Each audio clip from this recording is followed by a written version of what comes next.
శ్రీమాత్రే నమ. భగవద్బంధునుడా నమస్సుమాంజలి. గురుదేవుల పాదపద్మాలకు శిరసాష్టక నమస్కారాలు. గురుదేవుల చంద్రశేఖర శివాచార్య మనసా వాచాకరణ ధ్యానిస్తూ వారి పాదపద్మాలకు శిరసాష్టక నమస్కారాలు. ఈరోజు చెప్పబోయే విషయం ఏమిటంటే కనుక,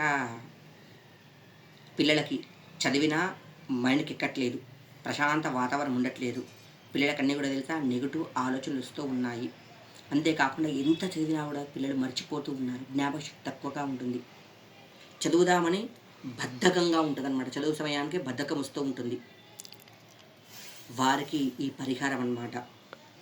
ఏంటంటే కనుక, 7 ముక్కల రుద్రాక్ష, 4 ముక్కల రుద్రాక్షలు ఆకుపచ్చ వస్త్రంలో మూట కట్టి లాకెట్ లెక్క మెళ్ళ వేశారనుకో, విద్యా బుద్ధి బ్రహ్మాండంగా వస్తుంది అన్నమాట.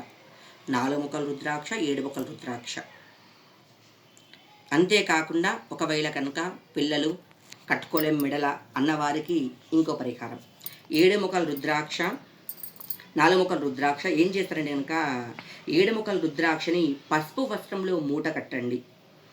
4 ముక్కల రుద్రాక్షని విడిగా మూట కట్టి 2 మూటలు కట్టాలి. ఆకుపచ్చ వస్త్రంలో ఒకటి, పసుపు వస్త్రంలో ఒకటి. 7 ముక్కల రుద్రాక్ష పసుపు వస్త్రంలో కట్టాలి. 4 ముక్కల రుద్రాక్షనేమో ఆకుపచ్చ వస్త్రంలో కట్టి వారు ఉండే గదినందు కనుక వాళ్ళు తిరుగుతూ సమయం నందు వాళ్ళు చూస్తూ ఉండాలి. అక్కడ వేలాడదీసినా కూడా మంచి వారికి జ్ఞాపక శక్తి అన్ని విధాలు అనుకూలంగా అవుతుంది. అంతేకాకుండా విద్య రావలసిన వారికి విద్య కోసం ఏదైనా బుధవారం రోజున, అంటే కనీసం 5 బుధవారాలు చేయాలి. లేకపోతే సంకట చతుర్థి సరే చేయాలి. కుదిరిన వాళ్ళు బుధవారం కుదిరిన వాళ్ళు సంకట చతుర్థి చేయాలి.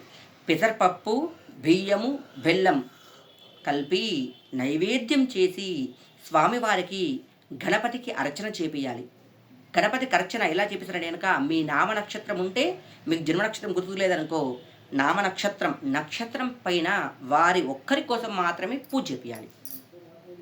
గరిక, తెల్ల జిల్లేడు పువ్వులు, గన్నేరు పువ్వులు, బెల్లంపై దీపారాధన చేపియాలి. ఈ చేపియడం ద్వారా వారి ఖచ్చితంగా మంచిగా విద్య బుద్ధి వినయతతో అన్ని విధాలుగా అనుకూలంగా ఉంటారు.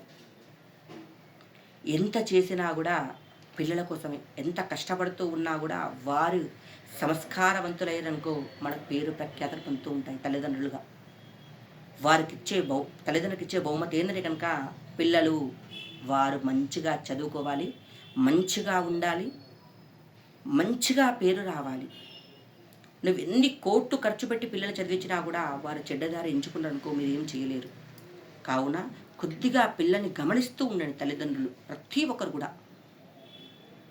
అంతేకాకుండా ఇది పిల్లలు ఎవరైతే బద్ధకంగా మనసు పూర్తిగా చదవలేరో, చదివిన వారికి మైండ్కి ఎక్కదో, చదువుతూ మర్చిపోతూ ఉంటారో, వారు మాత్రం స్వయంగా ఆలయానికి వెళ్ళి వారు తీసుకొని వెళ్ళి పూజ చేపియండి. ఖచ్చితంగా ఇప్పుడు మొత్తం హాలిడేసే వస్తాయి. ఇప్పుడు చదువుకున్న ప్రతి ఒక్కరు విద్యార్థి తెలుసు ఎన్ని మార్క్స్ వస్తే పేరెంట్స్ ఖచ్చితంగా తెలుసు కదా. వారు ఖచ్చితంగా ఇప్పుడు హాలిడేసే కాబట్టి సాయంకాలం పూటైనా సరే చేపియండి. లేదు అనుకుంటే సాయంకాలం 6 నుంచి 7 గంటల వరకు ఖచ్చితంగా చదివించడానికో సరస్వతి కటాక్షం దక్కుతూ ఉంటుంది. సాయంకాలం పూట ఎవరైతే పుస్తకాలు ముందు పెట్టి మీరు ఏదైనా సరే సాయంకాలం 6 నుండి 7 గంటల వరకు మంచిగా చేస్తూ ఉండనుకో, అది విజయం సాధించడానికి అవకాశం ఎక్కువగా ఉంటుంది. కావున ఈ గంట సేపు మాత్రము ఖచ్చితంగా చదివియండి. మంచి మార్క్స్ వస్తాయి, మంచి రిజల్ట్ వస్తుందన్నమాట. శ్రీమాత్రే నమః.